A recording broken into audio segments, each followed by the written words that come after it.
لہم البشری فی الحیاۃ الدنیا وفی الآخرہ لا تبدیل لکلمات اللہ ذالک هو الفوز العظیم صدق اللہ العظیم وصدق رسولہ النبی الکریم ان اللہ وملائکتہ یصلون علی النبی یا ایہا الذین آمنوا صلوا علیہ وسلموا تسلیما اللہم صل علی سیدنا و مولانا محمد معدن الجود والکرم وآلہ وصحبہ وبارک وسلم۔ قرآن مجید نے سورہ یونس کی آیت نمبر 62، 63 اور 64 میں اولیاء اللہ کی عظمت بیان فرمائی۔ اللہ تبارک و تعالی نے اپنے بندوں کو بڑی طاقتیں عطا فرمائی۔ یہ بھانت بھانت کی گفتگو کرنے کا دور ہے، عجیب و غریب قسم کی گفتگو مسلمان ہی کرنے لگ جاتے ہیں۔ سمجھ میں یہ بات نہیں آتی کہ ایک بندہ خود آ کے بیان کرتا ہے، کہتا ہے میں صبح نماز کے لیے آنکھ میری کھول گئی تھی پر شیطان نے مجھے آنے نہیں دیا۔ تو میں نے کہا شیطان نے تو پھر بڑی طاقت ہوئی نا، اٹھنے بھی نہیں تجھے دیا، آنے بھی تجھے نہیں دیا، اور شیطان سمجھ بھی گیا کہ تو نماز پڑھنے لگا تھا۔ لوگ شیطان کا علم بھی مان لیتے ہیں، اس کی طاقت بھی مان لیتے ہیں، وہ ہر جگہ حاضر و ناظر ہے یہ بھی مان لیتے ہیں۔ اگر انہیں کہا جائے کہ ولیوں میں بھی طاقت ہے، اللہ کے بندے بھی دل کی بات جان لیتے ہیں، اللہ کے بندے بھی کچھ عطا کرتے ہیں، اس بات پر لوگوں کو پریشانی ہونے لگتی ہے۔ میرے رسول پاک علیہ السلام کے غلاموں یاد رکھو، رب کریم نے اگر اپنے دشمن کو اتنی طاقت دی ہے کہ وہ جسم میں خون کی طرح دوڑ سکتا ہے، دل پہ قبضہ جما سکتا ہے، ہر جگہ پہنچ سکتا ہے، لوگوں کو گمراہ کر سکتا ہے، تو پھر اس نے اپنے دوستوں کو بھی بڑی ہی طاقت عطا فرمائی۔ ماننے والے شیطان کا علم غیب بھی مانتے جاتے ہیں، اس کا حاضر و ناظر بھی مانتے جاتے ہیں، اور جن کو اللہ کہے الا ان، خالی اللہ کہہ دیا جائے بات پھر بھی ٹھیک ہے، خبردار اللہ کے ولیوں کو کوئی خوف نہیں کوئی غم نہیں، اور خالی انا کہہ دیا جائے تو بات پھر بھی مکمل ہے۔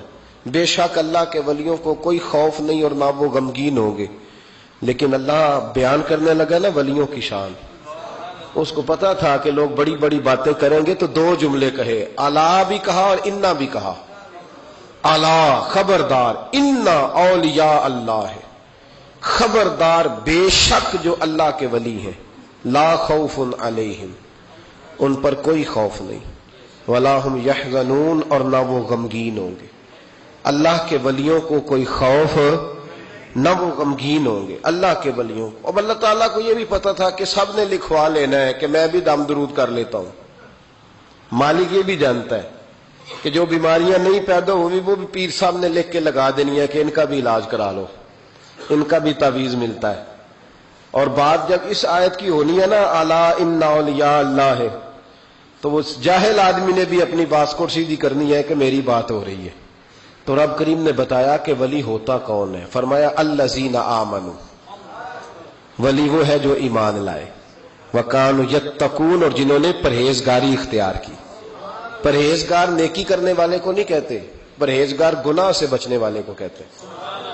پرہیزگار گناہ سے، پرہیز کا پتہ کیا ہے؟ ڈاکٹر کہتا ہے دوائی بھی کھانی ہے اور ساتھ پرہیز بھی کرنی ہے۔ وہ پرہیز کیا ہے؟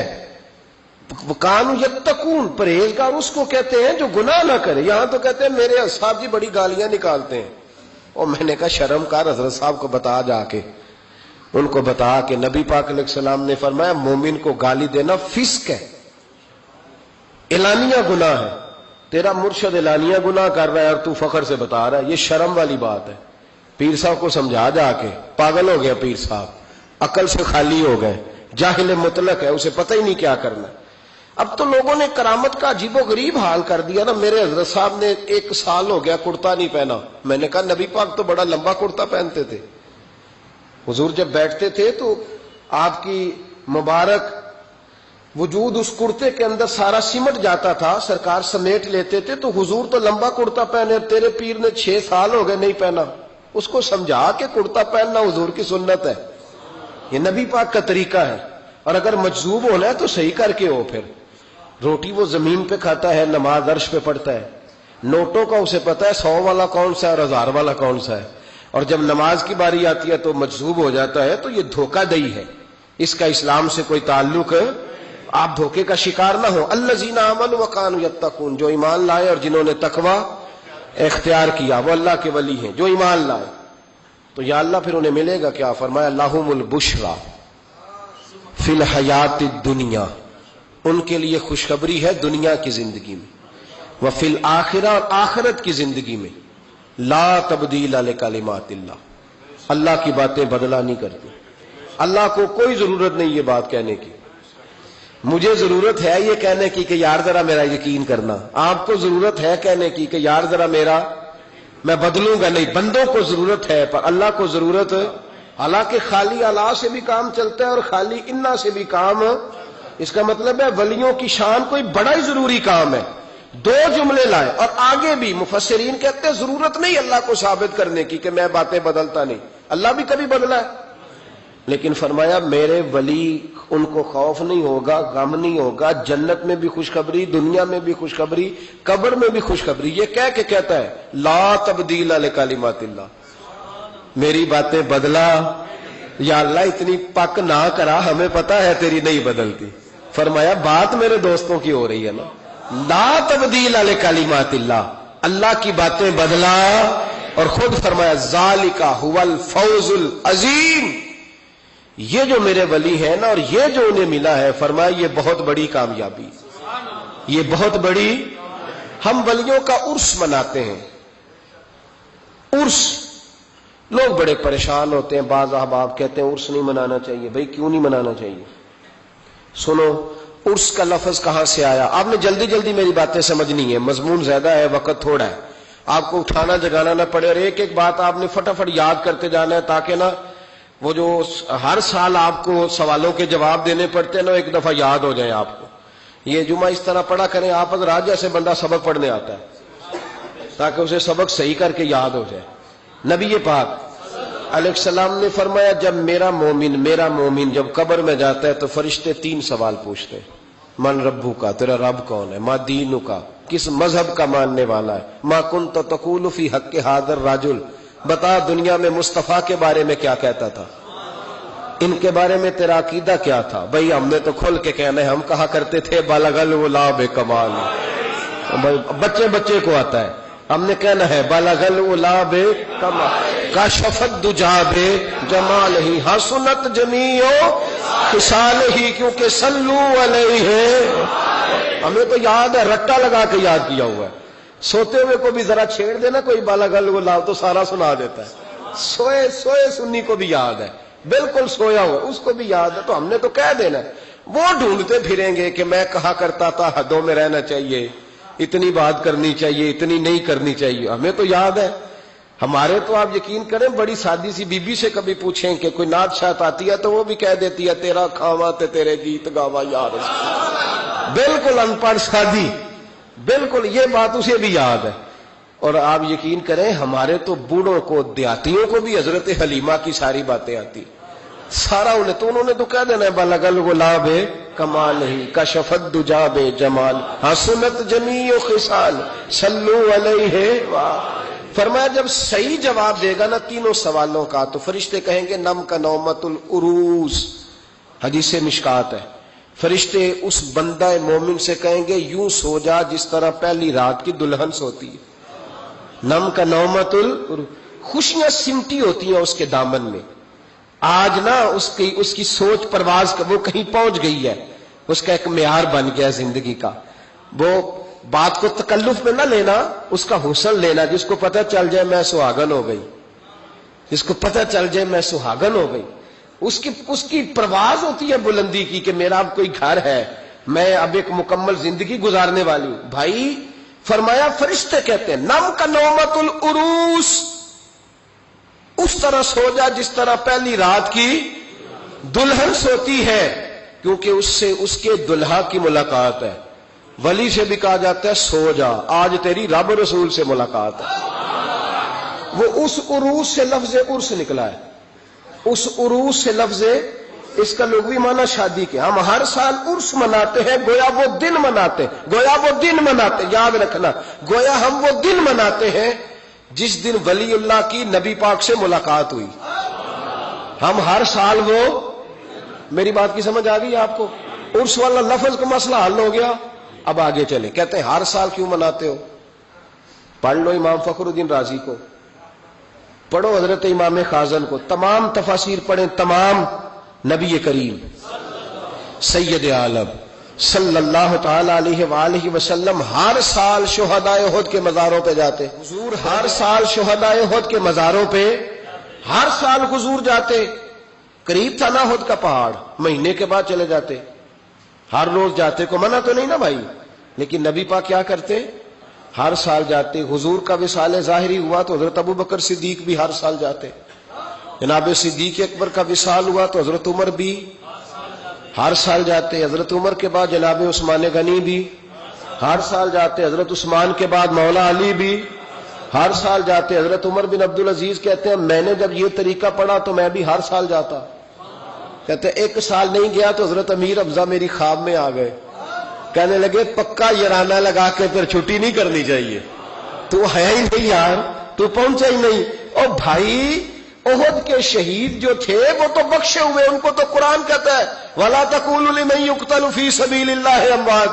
لیکن حضور پھر بھی ہر سال ان کے مزارات پر اسی سے ہم نے نکالا ہے کہ ہر سال اللہ کے بندوں کا عرس منانا چاہیے. سال کے بعد اللہ کے بندوں کا عرس. آپ جب احد کے شہیدوں کے مزاروں پہ آج بھی مدینہ شریف جائیں گے تو آپ کو یاد تازہ ہوگی کہ انہوں نے جہاد کیا تھا، یہ شہید ہوئے تھے، انہوں نے حضور کے نام پر جانیں دی تھی.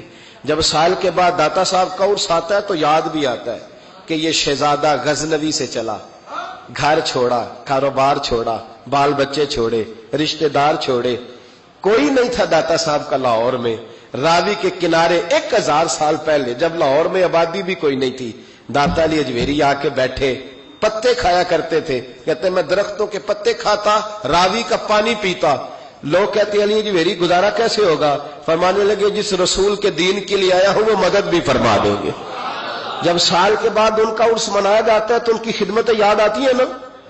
خواجہ اجمیری کا عرس منایا جاتا ہے تو ان کی خدمتیں یاد کی جاتی ہیں. مجدد صاحب کا عرس منایا جاتا ہے تو خدمتیں، اعلیٰ حضرت فاضل بریلوی کا عرس منا کے ان کی خدمات کو یاد کیا جاتا ہے. تو سال کے بعد والا مسئلہ بھی حل ہو گیا. عرس میں ہوتا کیا ہے؟ تلاوت ہوتی ہے، اس کے بعد خطاب ہوتا ہے، پھر اس کے بعد کیڑی شے نجائز دے چو دسو چھڈ دینے جڑی نجائز. تلاوت نہ کریں تسی بول دے نہیں، نہ کریں. پوچھ لینا مولانا صاحب سے کہ قرآن شریف پڑھا کریں کہ رہنے دیں. اور نعت شریف بولے ہمارا تو گزارا ہی نہیں. بالکل یقین کریں جس دن نعت نہ سنے وہ رات گزرتی نہیں. غذا ہے، روح کی غذا ہے نعت. بغیر نعت کے چل ہی نہیں سکتا. مسلمان اور حضور کا نام لینے والا بغیر نعت کے چل جائے ہو ہی نہیں سکتا. تقریر خطاب نہ کریں جو حضور کی سنت ہے. نبی پاک نے فرمایا سب سے بہترین مسلمان ہی وہ ہے جو کھانا زیادہ کھلائے اور سلام پہلے لے. تو کھانا نہ کھلائے، حضور کے طریقے پہ عمل نہ کریں. کہتے ہیں جی کچھ باتیں غیر شرعی آ گئی ہیں، کچھ باتیں لہذا عرس بند کر دینے چاہیے. یونیورسٹیوں میں لڑکے اور لڑکیاں اکٹھے پڑھتے ہیں، شرعی ہے کہ غیر شرعی ہے؟ بول کے بتائے یار. تو یونیورسٹیاں بند کرانے کا فتویٰ کیوں نہیں دیتے مولانا صاحب؟ صرف عرس ہی بند کرانے ہیں. ہے نا غیر شرعی یونیورسٹیوں کی تعلیم، کیونکہ لڑکیاں اور لڑکے اکٹھے نہیں پڑھ سکتے، اس لیے کہ نبی پاک علیہ السلام نے فرمایا جہاں مرد عورت اکٹھے ہو وہاں تیسرا شیطان ہوتا ہے. تو آپ ہر جمعے میں تقریر کیوں نہیں کرتے یونیورسٹیوں کے خلاف؟ ہر جمعے عرس کے وہ موقع پر تقریریں کرتے، عرس بند کرو. بھائی کسی جگہ کوئی غیر شرعی بات شامل ہوگی تو غیر شرعی چیز بند کرائی جائے گی. عرس بند نہیں کرایا جائے گا، ڈھول بند کرایا جائے گا، تماشے بند کرائے جائیں گے، فضولیات بند کرائی جائیں گی، غلط حرکتیں بند کرائی جائیں گی. عرس بند، عرس تو میرے بھائی فیض کا ذریعہ ہے. عرس تو فیض کا ذریعہ ہے. یہ کیے جائیں گے، یہ منائے جائیں گے. اولیاء اللہ کے تذکرے. اور دیکھو کان ادھر سے نہیں پکڑتے ادھر سے پکڑتے. کہتے ہیں ہم جی برسی کرتے ہیں. تو برسی کس صحابی کی منائی گئی تھی بتاؤ؟ عجیب چکر ہے، لوگوں کو پریشان کرتے ہو، امت میں تفریق ڈالتے ہو۔ میرے عزیزوں، رسول پاک علیہ الصلوۃ والسلام کے امت کے جو اولیاء ہیں ان کے آراس منائے جاتے ہیں، اس میں جو غیر شرعی چیزیں ہیں وہ بند کی جائیں گی، وہ نکالی جائیں گی، ختم کی جائیں گی۔ ہم ہر روز ہر موقع پر ان چیزوں کی مخالفت کرتے ہیں۔ اعلیٰ حضرت فاضل بریلوی رحمت اللہ تعالی نے فرمایا عرس پہ جاؤ قرآن پاک پڑھو۔ اب مرید یہ سمجھتا ہے کہ یہ پیٹی امرود کی لے جاؤں گا تو مجھے فیض زیادہ ملے گا، تلاوت نہیں کرتا پیر صاحب کے لیے، بالکل سپارہ نہیں کھولتا، یہ کام نہ مجھ سے کراؤ، وظیفہ نہ پڑھاؤ، درود شریف نہ پڑھاؤ، کہتا پیٹی ایک لے لو میرے سے امرود کی، اسی پہ گزارا چلاؤ۔ او خدا کے بندے کو حضرت مجدد الفسانی رحمت اللہ علیہ کا عرس ہوتا ہے، اب بھی جس کو موقع ملے جا کے ہندوستان میں سران شریف دیکھ لے، کوئی نعت نہیں، کوئی تقریر نہیں، صرف قرآن پاک پڑھا جاتا ہے۔ ان کے صاحبزادے کہتے ہیں میرے ابا جی کو قرآن پاک سے پیار ہی بڑا تھا، جو میرے والد کی قبر پہ آئے قرآن پاک پڑھے۔ بہت سارے مزاروں پہ ہم جاتے ہیں، میں جس علاقے کا سفر کرتا ہوں، میرے اساں فرمایا کرتے تھے وہاں کا ولی اس علاقے کا سربراہ ہوتا ہے، پہلے اسے سلوٹ کرو۔ میں جاتا ہوں جس علاقے میں جاتا ہوں اس علاقے کے ولی کے مزار پہ جاتا ہوں۔ میں چشتیاں گیا، مہار شریف خواجہ نور محمد مہاروی رحمت اللہ علیہ کے مزار پر میں نے حاضری دی، آپ یقین کریں کلیجہ پھولوں کی طرح ٹھنڈا ہو گیا۔ جو جہاں غلطیاں ہیں وہ تو لوگ روز بیان کرتے، پر جہاں اچھائیاں وہ بھی تو بیان کرنی چاہیے نا۔ خواجہ صاحب کے مزار کی چاروں جانب بیٹھ کے بچے قرآن پاک کی تلاوت کرتے ہیں اور سارا سارا دن قرآن پڑھا جاتا ہے۔ مدرسہ خواجہ صاحب نے زندگی میں قائم فرمایا میرا دل کرتا ہے میرے دائیں بائیں قرآن پاک پڑھا جائے۔ تو یہ بھی بات سناؤ نا، وہاں کی بھی تصویر چڑھاؤ، یہ بھی لوگوں کو بتاؤ کہ ایسے بھی دربار ہے جہاں سارا دن قرآن پڑھا جاتا ہے۔ یہ آپ کے پاکستان میں چشتیاں جا کے تجربہ کر لیں، لیکن لوگ اچھی باتیں بیان کرنے کو تیار ہے۔ وہ ایک ملنگ سجدہ کر رہا تھا تو میں نے کہا وہ جاہل ہے، وہ کرے سجدہ تو کرتا رہے، ہمارا اس سے کیا تعلق۔ علم کی بات کرو، کسی سمجھدار آدمی کی بات کرو، آپ ان پڑھ بندہ اٹھا کے لے آئیں گے اور دلیل بنائیں گے اس کو۔ میرے رسول پاک علیہ الصلوۃ والسلام کی امت کے اولیاء کے مزار پہ چادر چڑھائی جاتی ہے۔ بڑی ذمہ داری سے کہہ رہا ہوں، جس نے لڑائی کرنی ہو کوئی حرج نہیں، ہم پہلے بھی بڑا تیار رہتے ہیں باتیں سننے کے لیے۔ اعلیٰ حضرت سے پوچھا گیا قبر پر چادر چڑھانی جائز ہے؟ فرمایا صرف ایک، صرف فرمایا اگر بوسیدہ ہو جائے، پھٹ جائے یا کسی کا بدلنے کا ارادہ ہو، ہوتا ہے نا تبرکن، وہ اتار لیتے ہیں تو نہیں۔ پھر فرمایا 2 چادریں قبر پہ چڑھانا جائز، یہ میرے اعلیٰ حضرت کا فتویٰ ہے۔ فاضل بریلوی فرمایا کرتے تیرا بڑا دل کرتا ہے نا تو تو اس چادر کی عوض 2 جوڑے خرید کے کسی غریب کو دے اور اس کا ثواب صاحب مزار کو دے دے۔ کتنی چادریں بولے؟ میں ایک جگہ پہ گیا تو اتنی قبر اونچی نہیں تھی جتنی چادریں تھیں، تو میں نے ان سے کہا اتار دو، دلیل بھی دی، کوئی نہ ماننے لگے۔ اب ہر آدمی کا اپنا مزاج ہے نا سوچنے سمجھنے کا۔ وہاں ایک ملنگ بیٹھا تھا جو زیادہ ہی سادہ تھا، میں نے کہا اتار دے چادریں، بابا جی کو کون سی سردی لگ رہی ہے، اتنی چادریں ڈال دی، اتار دے۔ لیکن لوگ ماننے کو تیار نہیں ہوتے۔ ایک چادر چڑھائیں گے مزار پر، ہاں مزار پر پھول ڈالیں۔ میرے رسول پاک علیہ السلام گزر رہے تھے تو 2 قبروں کے پاس سے حضور کا خچر گزرا، خچر بدکا، حدیث بخاری ہے، خچر بدکا۔ سرکار اتر گئے، حضور نے فرمایا یہ خچر بھلا کیوں بدکا ہے میرا؟ ان 2 قبروں پہ عذاب ہو رہا ہے، قبروں کے اندر عذاب ہو رہا تھا۔ جس خچر پر حضور بیٹھ جائے اسے بھی اللہ غیب کی نظر عطا فرما دیتا ہے، اسے بھی سمجھ آ گئی کہ اندر عذاب ہو گئے۔ خچر پر حضور بیٹھے، حضور صلی اللہ علیہ وسلم نے فرمایا 2 پر عذاب ہو رہا ہے، اور وجہ کیا ہے؟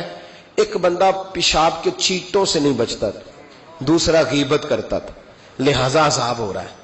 بچنا چاہیے نا ان دونوں چیزوں سے۔ میرے حبیب پاک نے فرمایا 2 ٹہنیاں توڑ کے لاؤ، 2 ٹہنیاں لائی گئی، حضور نے قبر پہ ڈال دی۔ فرمایا جب تک یہ خشک نہیں ہوں گی قبروں کے عذاب میں تخفیف رہے گی۔ قبر پہ پھول ڈالے، پھول جب تک تر و تازہ رہیں گے عذاب میں تخفیف رہے گی۔ بات کی سمجھ آ گئی؟ اب تو لوگ کہتے ہیں دلیل دو جی، قبر پہ بیٹھ کے قرآن پڑھنا جائز ہے۔ لو دلیل سن لیں، مشکات کی حدیث ہے۔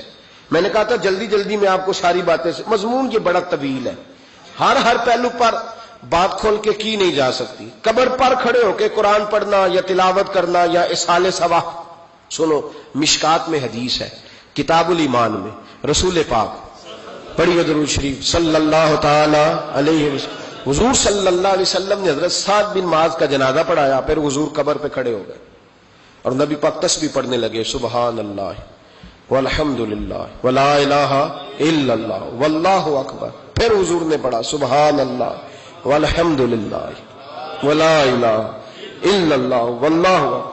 حضرت انس بن مالک کہتے ہیں حضور کے چہرے کا اچانک رنگ بدلا، آنکھوں میں آنسو آئے، حضور نے زور سے پڑھنا شروع کر دیا سبحان اللہ والحمد للہ ولا الہ الا اللہ واللہ اکبر۔ کہتے ہیں حضور نے زور سے پڑھا، آہستہ آہستہ محبوب کے چہرے پہ خوشی آنے لگ گئی۔ جب حضور فارغ ہو گئے، دعا مانگی، نکلنے لگے تو عرض کی یا رسول اللہ یہ کیا تھا؟ حضور فرمانے لگے تمہارے بھائی کی قبر تنگ ہو گئی، میں نے تسبیح پڑھی ہے تو اللہ نے اس کی قبر کو کشادہ کر دیا ہے، اللہ نے اس کی قبر کو۔ تو پھر اس کا مطلب ہے قبروں پہ کھڑے ہو کے تلاوت کرنا، عبادت کرنا، ان کے لیے کوئی تسبیحات پڑھنا، یہ نبی پاک کی سنت ہے صلی اللہ تعالی۔ یہ مسئلہ بھی سمجھ میں آ گیا۔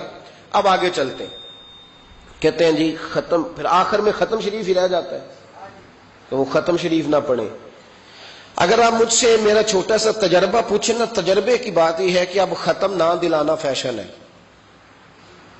اب یہ فیشن ہے، کیونکہ اب لوگ کام وہ کرنا چاہتے ہیں جو باپ دادا نے نہ کیا ہو، تھوڑا سا انوکھا کام، ذرا سٹائل ذرا ہٹ کے، کیونکہ ختم دلانا بزرگوں کا طریقہ چلا آ رہا ہے، کہتے ہیں ختم دلاتے ہیں بڑی معذرت کے ساتھ، کچھ باتیں مجبوری ہوتی ہیں، وہ ہماری مجبوری ہوتی ہے، ہم پر سوالات کیے جاتے ہیں تو ہمیں پھر اپنی جماعت کی ترجمانی کرنی پڑتی ہے، اور بعض جگہ پہ دل نہیں کرتا بات کرنے کو، طبیعت نہیں چاہتی، بلکہ یوں سمجھ لیں کچھ لوگوں کو ہم اس قابل نہیں سمجھتے ان پر بات کی جائے، لیکن پھر بھی بات جب سوال اٹھتا ہے تو بات کرنی۔ میں نے بڑا عرصہ پہلے کہا تھا کہ عیسائی ہو نا، غریب ماڑا، تو لوگ پوچھ لیتے ہیں اس کے ساتھ کھانا کھانا جائز ہے، پوچھ لیتے ہیں نا، اگر ٹرمپ آ جائے تو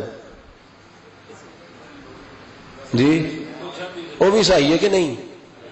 بولے یہ جو آپ کے وہ آتے ہیں وزیر خارجہ وہاں سے، یا ان کا کوئی رکن پارلیمنٹ آتا ہے تو آپ کے وزیر اعظم وزیر خارجہ ان کے اعزاز میں ظہرانہ دیتے ہیں نا، تو ٹیبل پہ کھانا لگا ہوتا ہے، ادھر ہمارا بیٹھا ہوتا ہے، ادھر ان کا بیٹھا ہوتا ہے، جائز ہے؟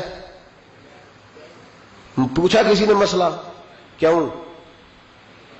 وہ تگڑا اس لیے پاکستان کا عیسائی ہو تو فتویٰ اور ہے، اور امریکہ کا ہو تو فتویٰ، بولے صحیح کہہ رہا ہوں؟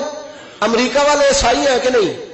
سارے عیسائی ہیں، تو ٹرمپ آ کے بیٹھ جائے سعودی عرب کے بادشاہ کے سامنے، چلو کھلی بات کر لیتے، اس کے ساتھ کھانا پینا جائز ہو جاتا ہے۔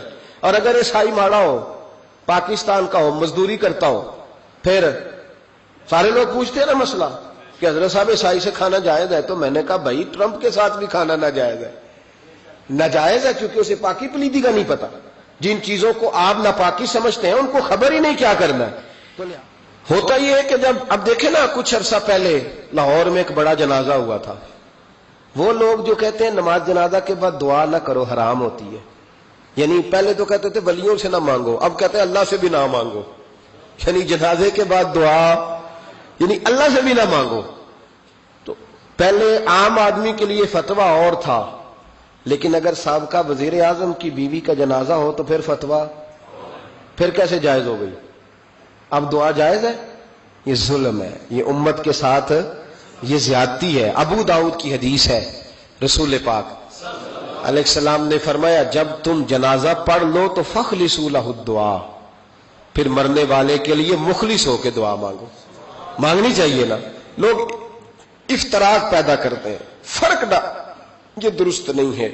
امت کے اندر یہ آپ نے بات یاد رکھنی ہے، ہمیشہ سے اولیاء کے آراس کا سلسلہ ہے، عرس منائے جاتے ہیں، ان پر ختمات شریف ہوتے ہیں۔ اب ختم شریف کے حوالے سے سن لیں، رسول کریم علیہ السلام نے ہمیں ایک دعا بتائی ہے کھانا کھانا، کہتے ہیں آگے کھانا رکھ کے قرآن شریف نہیں پڑھنا چاہیے، کھانا کا آگے رکھ کے آپ بسم اللہ شریف پڑھتے ہیں؟ پڑھے ذرا، پڑھتے ہیں نا ماشاءاللہ، یہ قرآن پاک ہے کہ نہیں؟ تو روٹی جائز ہوئی کہ ناجائز ہو گئی؟ برکت والی ہو گئی، بلکہ حضور نے فرمایا جو بسم اللہ نہ پڑھے اس کے ساتھ تو شیطان شریک ہو جاتا ہے۔ تو ہم تو بھائی ہر روٹی ختم پڑھ کے کھاتے ہیں، ایک آئے تو ہم ہر کھانے سے پہلے پڑھتے ہیں، تو تو آپ اس بات سے منع کر رہے ہیں. کہتے چلے جی آپ پڑھ لیں, آیتیں پڑھ لیں, پھر دعا نہ مانگے. لو سن لو, سامنے کھانا رکھ کے دعا. کس بات میں الجھ گئے یار؟ امت کو بڑی بات بتاؤ, دنیا بڑی آگے چلی گئی, انہیں آگے لے کے جاؤ, تم کیا کر رہے ہو؟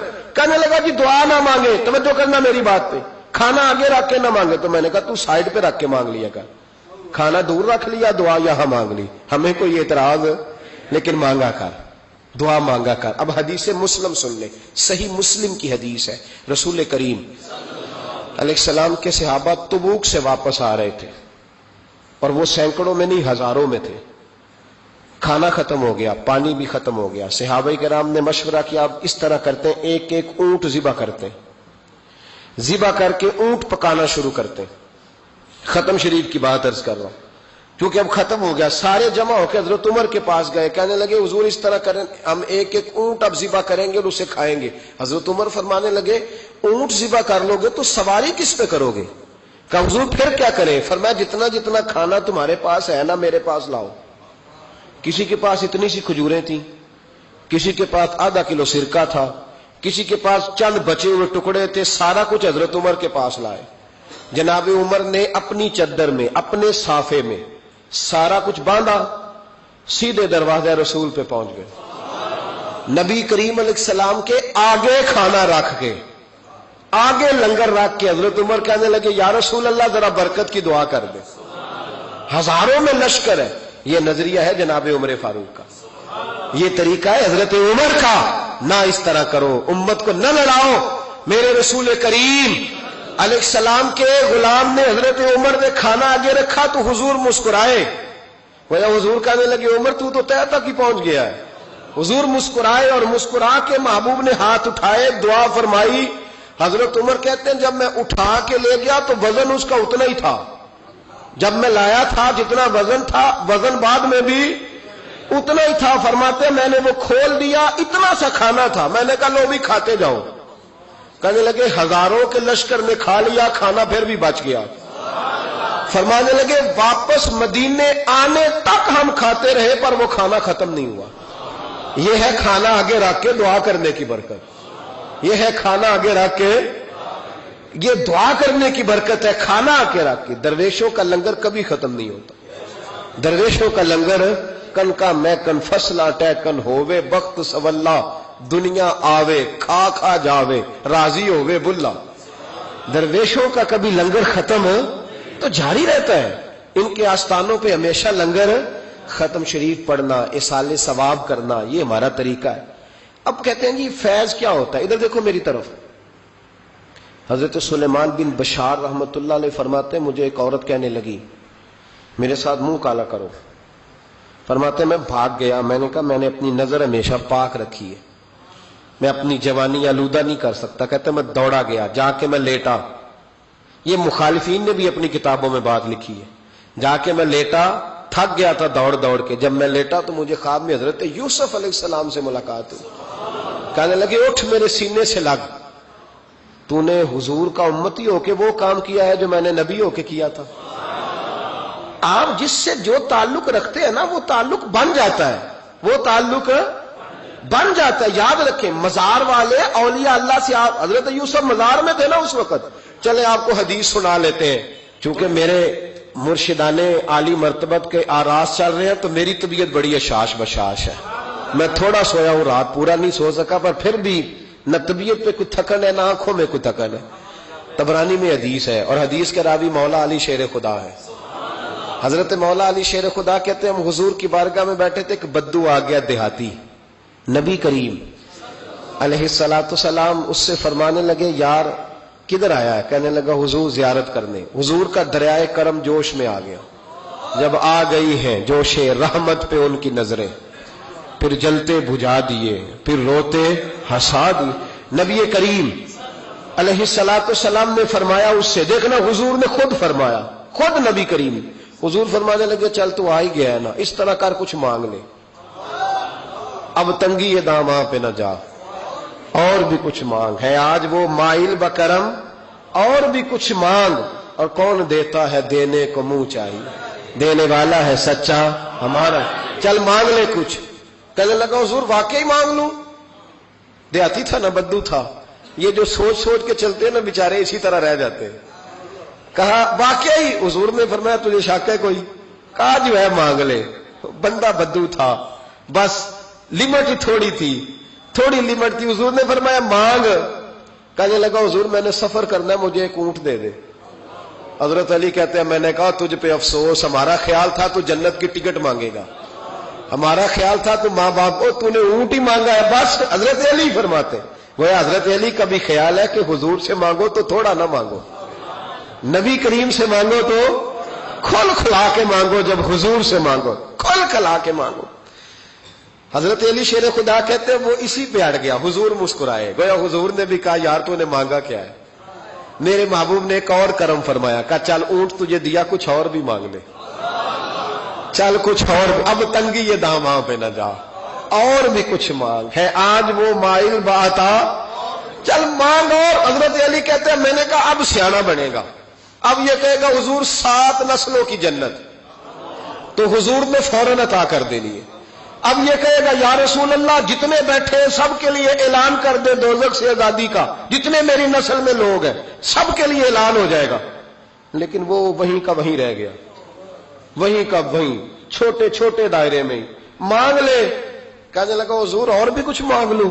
اونٹ تو میں نے لے لیا ہے۔ فرمایا چل مانگ لے۔ بندہ ہی چھوٹا تھا، یہ جو کہتے ہیں نا دے کچھ نہیں سکتے، اصل میں اتنے ذہن ہے بیچاروں کے، کاسا ہی کوئی نہیں تو انہیں کیا پتا کیا کیا ملتا ہے۔ یہ تو اس سے پوچھے نا جس کو ملا ہے، اور جن کو ملا ہے پھر کمال ہی ہو گئی ہے، کھل کھلا کے ملا ہے۔ اور میرے ایک استاد تھے تو ان سے ایک شخص نے کہا کہ حضور فلانا مولوی جمعے پہ کہہ رہا تھا حضور کچھ نہیں دیتے۔ فرمانے لگے اسے ملا کچھ نہیں نا، ہم سے آ کے پوچھے ہم کیا تھے، میں گلیاں دا روڑا کوڑا تے محل چڑھایا سائیاں، ہم سے پوچھے جنہیں ملا ہے اور کس طرح ملا ہے۔ نبی کریم نے فرمایا اور مانگ لے۔ کہنے لگا واقعی دیں گے؟ فرمایا ہاں دیں گے۔ کہنے لگا جی اونٹ دے دیا تو پھر سارے سفر کا کرایہ بھی دے دیں، خرچہ بھی دے دیں، پیسے بھی دے دیں۔ حضرت علی کہتے میں نے کہا اوہو کچھ نہیں پئی، اس کی حیثیت ہی نہیں، کدھر چلا گیا؟ اب حضور نے خود یہاں محبوب کریم نے روک کے ارشاد فرمایا، حضور مسکرائے، فرمایا جا تجھے آنے جانے کا خرچہ بھی دیا۔ اب ذرا لفظ سننا، حدیث طبرانی ہے، محبوب فرمانے لگے تجھ سے تو حضرت موسیٰ کے دور کی وہ بوڑھی اچھی ہے۔ خود حضور فرما رہے تجھ سے تو جناب موسیٰ کے زمانے کی وہ بوڑھی۔ حضور کون سی بوڑھی؟ صحابہ کہتے ہیں ہمارے کان کھڑے ہو گئے، یا رسول اللہ کون سی بوڑھی؟ ذرا مزار کی برکت دیکھیں۔ نبی کریم علیہ السلام فرمانے لگے، اللہ کریم نے حضرت موسیٰ جب ہجرت کرنے لگے تو فرمایا موسیٰ جب جاؤ نا تو سمندر کے قریب یا سمندر کے اندر یا سمندر کے کنارے، مختلف لفظ ہیں روایتوں میں، حضرت موسیٰ کا تابوت، حضرت یوسف کا تابوت بھی دفن ہے، تو وہ تابوت بھی ساتھ لے جانا۔ یہ تو اللہ نے بتا دیا پر یہ نہیں بتایا دفن کہاں ہے۔ حضرت موسیٰ ڈھونڈتے رہے تو ڈھونڈنے کے بعد عرض کی مولا یہ بھی بتا دیں وہ کہاں ہے؟ فرمایا نہیں، وہ آپ نے خود ہی ڈھونڈنا ہے۔ حضرت موسیٰ ڈھونڈ رہے ہیں کیا؟ مزار۔ کیا ڈھونڈ رہے ہیں؟ کس کا؟ حضرت، ہاں الحمدللہ یہ سنت اللہ نے ہمیں دی ہے۔ ہم جا کے پوچھتے ہیں بتاؤ حضرت خواجہ نور محمد مہاروی کا مزار کدھر ہے؟ ہم سائی وال کھڑا ہو کے پوچھتے ہیں کہ پاک پتن شریف جانا ہے، راستہ کون سا جاتا ہے؟ یہ نبیوں کی سنت اللہ نے ہمیں دی ہے، ہم یہ کام کرتے ہیں۔ حضرت موسیٰ ڈھونڈ رہے ہیں اور ڈھونڈتے ڈھونڈتے فرمایا مل نہیں رہا تھا، لوگوں سے پوچھا بھی کہاں ہے، اور یہ بھی اللہ کی حکمت ہے، واللہ اللہ تو اپنے نبیوں کے سامنے سارے پردے کھول دیتا ہے، یہ بھی حکمت ہے۔ کہاں ہے مزار؟ لوگوں نے کہا حضور ایک بوڑھی اماں ہے، بڑی بوڑھی، اس کو پتا ہے۔ فرمایا بلاؤ۔ اماں کو بلایا، کب زیادہ بوڑھی ہے تو حضرت موسیٰ کہنے لگے چلو خود چلتے ہیں اس کے پاس۔ حضرت موسیٰ خود آئے، کس کام؟ اللہ آپ کا بھلا کرے، اللہ کرے آپ کو یاد رہ جائے یہ باتیں۔ مزار شریف کا پتہ کرنے آئے، آ کے اماں سے کہا اماں حضرت یوسف کے مزار کا پتہ؟ کہنے لگی بالکل پتہ ہے۔ کہا پھر کہاں ہے؟ کہنے لگی ایسے ہی مفت میں ہی بتا دوں، مزار کا پتہ بتانے میں پیسے لگتے ہیں، کوئی مفت نہیں بتایا جاتا۔ ولی کے مزار پہ جانا کوئی معمولی بات ہے؟ ایسے ہی بتا دوں۔ حضرت موسیٰ کہنے لگے اماں میں نے تابوت نکال کے ساتھ لے جانا ہے، بتاؤ۔ اماں کہنے لگی میں، یہ حضور فرما رہے ہیں، یہ طبرانی ہے، نبی کریم علیہ السلام نے فرمایا بتاؤ۔ حضرت موسیٰ کہنے لگے بتاؤ، کہنے لگی پیسے لگتے ہیں پھر بتاؤں گی۔ کہا کیا لیتی ہو؟ تو اماں کی سوچ، حضور کہنے لگے تجھ سے تو اس اماں کی سوچ ہی بڑی ہے. اماں کی سوچ دیکھیں. اماں کہنے لگی موسیٰ اگر حضرت یوسف کے مزار کا پتہ بتاؤں گی اس شرط پر کہ جنت میں مجھے وہ والا مکان چاہیے جس کے پڑوسی حضرت موسیٰ علیہ السلام ہو. ختم ہو گئی بات. رکھو یہاں قیمت تو لے لو مزار کا پتہ. لوگ سمجھتے ہیں مزار کوئی معمولی بات ہے. کوئی معمولی لوگ ہیں صاحب، یہ بہت بڑی بات ہے مزار کا پتہ. کہا اس جنت میں وہ والا مکان جس کے ہمسائے حضرت ہے، یعنی ادھر تسی ہو تو ادھر تے کاندھ، ہاں پنجابی میں کاندھ سانجی ہوئے، پھر پتہ بتاؤں گی. حضرت موسیٰ علیہ السلام کہنے لگے اماں تو زیادہ ہی اونچی چلی گئی ہے، اس طرح کر جنت لے لے. یہ موسیٰ کا پڑوس نہ مانگ، جنت لے لے. حضرت موسیٰ علیہ السلام کی اس اماں سے تکرار ادب سے کہہ رہی ہے. یہ بات بھی اللہ نے اماں کے دل میں ڈالی. ادب سے کہتے نہیں پھر موسیٰ نہیں نہ اگر وہ مکان دینا جاؤ کسی اور سے پوچھ لو. نہیں بتاتی، ناز سے بات کر رہی ہے. 3-4 دفعہ جب کہا نا تو حضرت موسیٰ علیہ السلام کہنے لگے اماں جنت دے تو رہا ہوں. جب اماں ڈٹ گئی لینا ہے، میرے نبی پاک علیہ السلام نے فرمایا اللہ سے یوں نہ مانگا کرو کہ یا اللہ چاہے دے چاہے نہ دے. فرمایا کہا کرو مولا تو ہی تو ہمارا رب ہے، تو دے، تو نہیں دے گا تو کدھر جائیں گے. اس سے مانگو، پیار سے مانگو، شوق سے مانگو، دل جمی سے مانگو. عرض کی حضرت موسیٰ سے، تکرار کرنے لگی، ناز کرنے لگی، کہنے لگی آپ بڑے مہربان ہیں، مجھے وہی والا مکان چاہیے، وہی والا چاہیے. حضرت موسیٰ علیہ السلام اللہ کی بارگاہ میں عرض کرنے لگے مولا یہ تو ڈٹ گئی ہے، اب بتا کیا کرنا ہے. تو رب کریم نے فرمایا موسیٰ خود نہیں بول رہی، میری توفیق سے بول رہی ہے، اور میں نے بات ڈالی ہے دل میں. تو اس طرح کر، تو وعدہ کر لے میں انشاءاللہ عطا کر دوں گا. حضرت موسیٰ نے وعدہ کیا تو اماں نے ایڈریس بتایا. بتاؤ مزار کی کتنی برکت ہوئی. بیان کون کر رہا ہے؟ میرے نبی پاک. اور امام خازن نے لکھا ہے جب جناب یوسف علیہ السلام کو دفن کیا گیا نا تو دریا کے کنارے دفن کیا گیا. جس کنارے دفن کیا گیا وہاں سے پانی کی ایک چھوٹی سی نالا گزرتا تھا. کھال بنائے جاتے ہیں نا پانی کے نالے، وہ نالا گزرتا تھا. تو ان کے مزار چونکہ بنا ہوا تھا سنگ مرمر کا، تو جب گزرتا تھا تو جس طرف وہ سارا پانی چھو کے گزرتا تھا وہ علاقہ سرسبز و شاداب ہو گیا. ایک سائڈ سرسبز ہوئی تو دوسری سائڈ والے لوگ ناراض ہو گئے، کہنے لگے تمہارے اکیلے کے نبی نہیں تھے، ہمارے بھی ہیں، ہم نکالیں گے رات کو تابوت ادھر دفن کریں گے، ہمیں بھی تو سبزہ چاہیے نا. ہمارے کھیتوں کو بھی اسی دریا کا پانی لگتا ہے پر سبزہ نہیں، لیکن چونکہ حضرت سیدنا یوسف علیہ السلام کے مزار سے چونکہ گزرتا ہے تو تمہیں سبزہ ملتا ہے. اب فیصلہ کیا ہوا؟ امام خازن کہتے ہیں انہوں نے کہا اس طرح کرو حضرت یوسف کو وہیں رہنے دو، تو ایک اوپر سے کھال بنا لیتے ہیں، پانی سارا ادھر سے گزرے گا، آگے جا کے 2 حصوں میں بانٹ لیں گے، آدھا ادھر چلا جائے گا آدھا ادھر چلا جائے گا. کہتے ہیں جب انہوں نے بانٹا تو سارا علاقہ ہی سرسبز و شاداب ہو گیا. اس پاکستان میں کون سا ظلم ہے جو نہیں ہوا؟ کون سا ظلم ہے جو یہاں نہیں ہوا؟ کون سا جرم ہے جو لوگوں نے نہیں کیا؟ لیکن پتہ ہے اس کے کھیت خشک نہیں ہوئے. آپ کو پتہ ہے اس وطن کی دھرتی پر سبزہ اگنا بند نہیں ہوا. آپ کو پتہ ہے یہاں سب کچھ ہوا، حکمران لوٹ کے کھا گئے، لیکن اس دھرتی پہ کبھی خشک سالی نہیں آئی. یہاں کبھی کھیتوں نے سبزہ اگانے سے انکار نہیں کیا، یہاں کے درخت پھل دیتے رہے. پتہ ہے کس کی برکت سے؟ داتا علی اجویری کی برکت سے. تم داتا صاحب کو بات کرتے ہو، یہ جو تیرے گھر میں پھل آتا ہے اور زمین اگاتی ہے یہ گنج بخش علی حجویری کی برکت ہے، یہ فرید الدین گنج شکر کی برکت ہے، یہ بہاؤالدین زکریا ملتانی کی برکت ہے، یہ محدث اعظم پاکستان کی برکت ہے، یہ میاں شیر محمد شرف پوری کی برکت ہے، یہ امیر ملت پیر جماعت علی شاہ کی برکت ہے، یہ ان درویشوں کی برکت ہے کہ ان کے مزار زمین پہ بنے ہیں تو سبزہ اگتا رہتا ہے، بہاریں ہوتی رہتی ہیں، پھول. تو ان کا شکریہ ادا کرنے کی بجائے مخالفت کرنے لگ گیا، تو الٹا بھاگ کرنے لگ گیا. پڑھنا کتاب تجھے سمجھ آئے گی، تجھے مل کہاں سے رہا ہے. رب کریم تو ان کی حیائی بڑی کرتا ہے. ایک شخص مجھے کہنے لگے جی قبر کیا ہوتی ہے، آپ مزار پہ چلے جاتے ہیں. میں نے کہا تجھے آج تک نہیں سمجھ آئی، پڑھ ترمذی شریف. نبی پاک نے فرمایا قبر المومن روضۃ من ریاض الجنہ. مومن کی قبر قبر نہیں ہوتی، جنت کا ٹکڑا ہوتی ہے. ہم تو جنت کی زیارت کرنے جاتے ہیں، آج تک سمجھ نہیں آئی. اور یہ بھی یاد رکھو جس کا جس بزرگ سے تعلق ہوتا ہے وہ بزرگ اس کے ساتھ ہوتا ہے. پیر مریداں دے سر تے رہندے او جھوٹے ہون یا وہ جھوٹے ہونیاں ہاں اس کا کام ہے. یہ کیا بات ہوئی کہ جس کے گن گائے ساری زندگی, جس کا نام لے کے جیے, بیٹھے کہیں تھے پر اس کے تذکرے اس کے گن گاتے رہے, وہ بھول جائے؟ یہ کیسے ہو سکتا ہے؟ یہ ممکن ہے؟ کوئی چھوڑ دیا سارا کچھ جس کے نام پر وہ یاد ہی نہ کرے.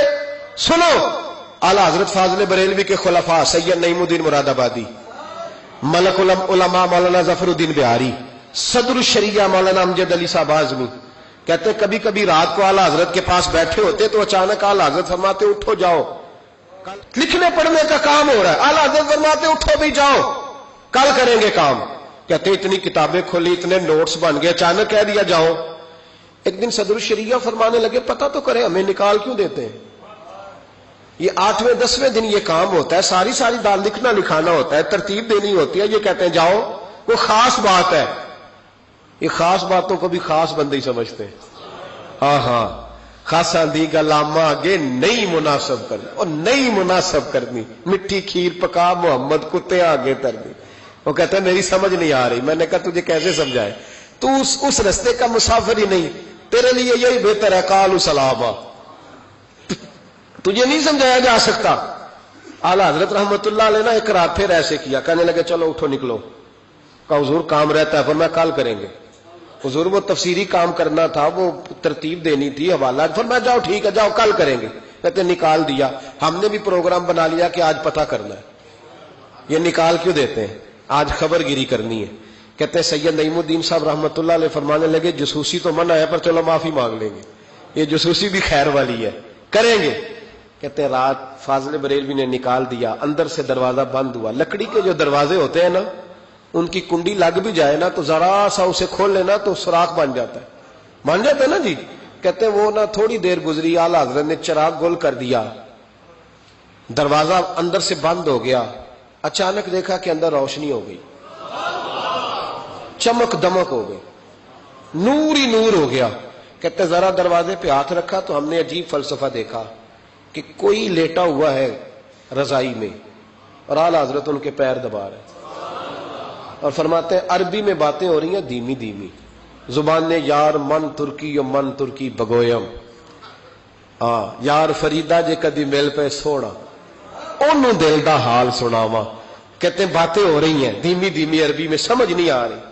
اب تینوں دیکھتے رہے سنتے رہے, سمجھ کوئی نہ آئی, لیکن کہتے ہیں سمجھ نہیں بھی آ رہی پھر بھی مزہ بڑا آ رہا. ایک بابا جی نا ایک دن بڑا کھل کے کہہ رہے تھے مولا یصلی وسلم دائما ابدا علی حبیبے کا خیر الخلق کل. میں کہ بابا جی اس کا ترجمہ کیا ہے؟ کہتے مولوی صاحب مینوں نہیں پتا پر مزہ بڑا ہوندا جے. پتہ کوئی نہیں ترجمہ کیا ہے, پر حضور کی تعریف ہے, لطف. اللہ اکبر. دھیمی دھیمی باتیں ہو رہی ہیں, سمجھ نہیں آتی. کہتے پر مزہ بڑا آیا. دیدار کی بھی تو بڑی لذت ہوتی ہے نا. فرماتے ہیں سحری کا وقت ہوا تو بزرگ تشریف لے گئے جو بھی تھے, کمرے میں پھر سے اندھیرا ہوا. اعلیٰ حضرت اٹھے, چراغ جلایا, جب کنڈی کھولی تو ہم تینوں باہر تھے. جلال آیا, یہاں کیوں کھڑے ہو؟ پتہ نہیں جاسوسی نہیں کرنی چاہیے. کہتے ہمیں پتہ تھا بات کس نے کرنی ہے. سید نعیم الدین صاحب کو آگے کر دیا, وہ سید تھے. کہنے لگے حضور ان کی غلطی نہیں, میں نے کہا تھا. اب سید کا چہرہ دیکھا تو اعلیٰ حضرت چپ کر گئے, فرمانے لگے کرنا نہیں چاہیے تھا. کہتے سید صاحب نے نا جھوک کے کہا حضور دیکھیں میں سید ہوں, زد کبھی نہیں کی. آج بتاؤ تو صحیح یہ کون تھے؟ آج ذرا پردہ کھولو تو صحیح, کہو تو راز حیات کہہ دوں, حقیقت کائنات کہہ دوں, وہ بات کہہ دوں جو پتھروں کے دلوں کو بھی پاش پاش کر دے, حقیقت آشکار کر دے, صداقت بے حجاب کر دے. ہر ایک ذرہ یہ کہہ رہا ہے اور مجھے آفتاب کر دے. کہ حضور آپ کہہ دیں یہ کون تھے؟ تو کہتے ہیں فاضل بریلوی کی آنکھیں چھم چھم آنسو برسانے لگے, داڑھی بھیگ گئی آنسوؤں سے. فرمانے لگے تم میں سے جو جہاں الجھ جاتا ہے مجھ سے آ کے پوچھتا ہے, میں نے بھی تو کسی سے پوچھنا ہوتا ہے نا. فرمایا ساری دنیا مجھ سے آ کے استفتاء پوچھتی ہے, میں نے بھی تو کسی سے پوچھنا ہوتا ہے. فرمایا میں کوئی لوارث تو نہیں, میں بھی گن گاتا ہوں, میں بھی کسی کا بن کے جیتا ہوں, میرا بھی کوئی ہے جو مجھے بتاتا ہے. کہ حضور کیا بات ہوئی؟ فرمانے لگے جہاں الجھنے لگتا ہوں بغداد کے عبد القادر جیلانی, بغداد کے عبد القادر جیلانی تشریف لاتے ہیں. فرمایا آ کے لیٹتے ہیں, خدمتیں بھی کر لیتا ہوں, مسئلے بھی حل کرا لیتا ہوں. فرمایا آج پھر آئے تھے, کیسے آقاؤں کا بندہ ہوں رضا, بول بالے میری سرکاروں کے، بول بالے میری خدا کے فضل سے ہم پر ہے سایہ غوث اعظم، ہمیں دونوں جہاں میں ہے سہارا غوث اعظم کا۔ میرے بھائی، جن سے آپ کا رشتہ ہوتا ہے نا، وہ آپ کو تنہا نہیں چھوڑتے۔ وہ میاں صاحب کہا کرتے، پیر مریدہ دے سیر تے ہی رہندے، جھوٹے ہون یا ہم لوگ کمزور ہو جاتے ہیں۔ اور یہ میں دلیل دے دوں، بات مکمل ہو جائے۔ رسول کریم علیہ السلام نے فرمایا، جو جس سے محبت کرتا ہے جنت میں اکٹھے ہوں گے، اللہ انہیں اکٹھا کر دے گا۔ تو یہ تھوڑی نسبت ہے، اس لیے بزرگوں کے آستانے کبھی نہ چھوڑنا، ان کے مزارات کی حاضری، غیر شرعی حرکت نہ کرنا کبھی بھی۔ غیر شرعی حرکتیں بھی ہوتی ہیں، غیر شرعی۔ اعلیٰ حضرت سے کسی نے کہا تھا، آپ بزرگوں کے مزاروں پہ فیض کیوں نہیں ملتا ہمیں؟ فرمانے لگے، وہ تو دینا چاہتے ہیں، پر تم جا کے غیر شرعی حرکت کرتے ہو تو وہ ناراض ہو جاتے ہیں۔ شریعت کے دائرے میں رہو گے تو تمہیں جھولی بھر کے عطا کریں گے۔ دائرے میں رہیں، عقیدت رکھیں، محبت کے ساتھ رہیں۔ اللہ کی بارگاہ میں دعا کرتا ہوں، اللہ بزرگوں سے فیض یاب کرے۔